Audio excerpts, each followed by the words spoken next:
Hello friends, good morning to all of you. Myself Satyam Misra and today I am going to make a video at the third important topic of parts of speech. आज मैं बात करने जा रहा हूँ parts of speech के तीसरे important topic के बारे में जिसे हम एडजेक्टिव के नाम से जानते हैं।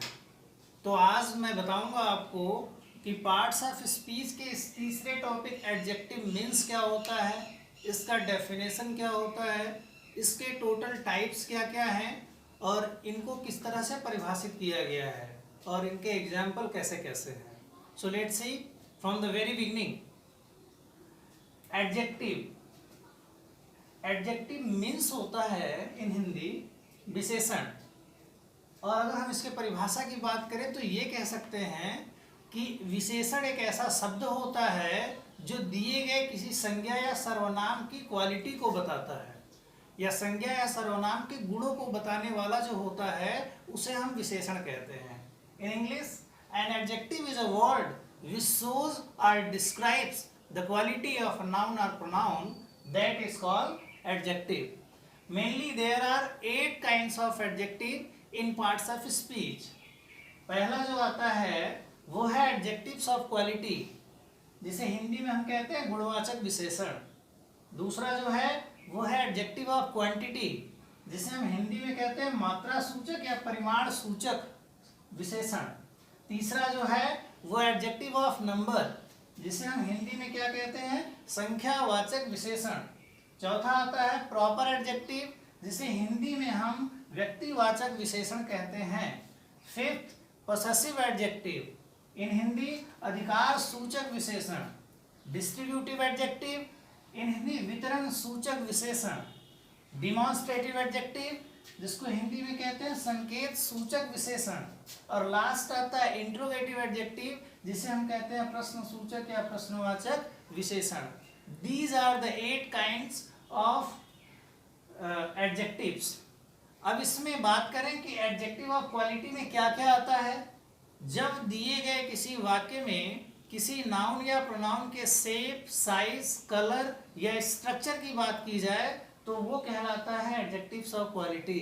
Like as Ram is a good boy, Sheela is a beautiful girl. इस तरह का कोई सेंटेंस अगर बात किया जाए तो वो एडजेक्टिव ऑफ क्वालिटी कहा जाता है। एडजेक्टिव ऑफ क्वांटिटी में क्या होता है, मात्रा की बात होती है, जैसे कि सम, फ्यू, लिटिल, ऑल, अलॉट। इस तरह का वर्ड अगर किसी वाक्य में आता है तो वो एडजेक्टिव ऑफ क्वांटिटी के अकॉर्डिंग जाना जाता है। Third adjective of number means जब किसी व्यक्ति या वस्तुओं की संख्या की बात की गई हो, जैसे आई हैव 4 पेन्स, तो here the 4 pen is what, a number. या अगर कहना हो कि अ काउ हैज 4 लेग्स, तो द काउ हैज 4 लेग्स, तो ये जो लेग्स के साथ 4 वर्ड यूज हुआ वो क्या हुआ, वो एडजेक्टिव्स ऑफ नंबर है।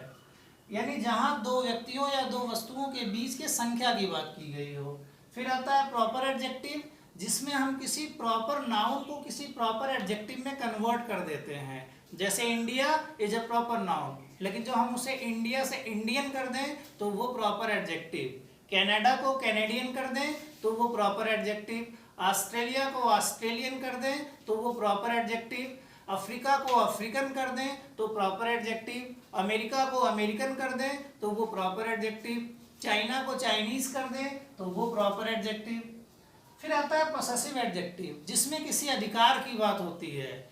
लाइक एज मेरी है या उसकी है या हमारी है या तुम्हारी है। जब किसी चीज पर किसी व्यक्ति के विशेषाधिकार की बात होती है तो वो पोसेसिव एडजेक्टिव के अकॉर्डिंग आता है। जैसे this is my pen, this is my watch, that is yours, this is my family. इस तरह का अगर कोई सेंटेंस या इस तरह का कोई वर्ड यूज किया जाता है तो वो पोसेसिव एडजेक्टिव के अकॉर्डिंग आता है। फिर बात आती है डिस्ट्रीब्यूटिव एडजेक्टिव की, जिसमें 2 या 2 से अधिक व्यक्तियों का उपयोग तो किया गया हो या 2 या 2 से अधिक व्यक्तियों के संबंध में प्रत्येक का भाव लाने के लिए हम डिस्ट्रीब्यूटिव एडजेक्टिव का प्रयोग करते हैं, जिसमें ईच, एवरी, आइदर, नाइदर इस तरह का वर्ड दिया गया होता है। फिर आता है डिमॉन्स्ट्रेटिव एडजेक्टिव, जिसमें हम किसी चीज को संकेत के माध्यम से बताते हैं। जैसे अगर मुझे कहना हो कि this is a pen, this is a marker, या मुझे कहना हो कि दिस इज अ वॉच, मुझे कहना हो कि दिस इज अ फैन, तो ये जो सेंटेंस है वो नजदीक में रखी किसी एक वस्तु को इशारा करके, संकेत करके बताने के लिए यूज की जाती है। दूर में रखी किसी एक वस्तु के लिए दैट का प्रयोग किया जाता है, that is yours, that is the ball, something like that. नजदीक में रखी किसी एक से ज्यादा वस्तु के लिए दीज का प्रयोग करते हैं, और दूर पर रखी किसी एक से ज्यादा वस्तु के लिए दोज का प्रयोग करते हैं। तो अगर इस तरह का वर्ड प्रयोग किया जाए तो वो डिमॉन्स्ट्रेटिव एडजेक्टिव कहा जाता है। इसके बाद बात आती है लास्ट एडजेक्टिव के पार्ट्स की, जिसे हम कहते हैं इंट्रोगेटिव एडजेक्टिव। और इंट्रोगेटिव एडजेक्टिव का नाम से ही क्लियर है कि जब दिए गए किसी वाक्य में व्हेन आया हो, व्हाई आया हो, वेयर आया हो, हाउ आया हो, विच आया हो, हु आया हो, इस तरह का कोई वर्ड अगर यूज किया गया हो तो वो इंट्रोगेटिव एडजेक्टिव कहा जाता है। तो these all the things related to adjective and their kinds. So after that we shall see the next part of parts of speech that is also very important, that is verb, but we shall see about the detail of verb tomorrow. It is enough for today. If you are getting all the thing very well, please like and subscribe my channel. Thank you very much.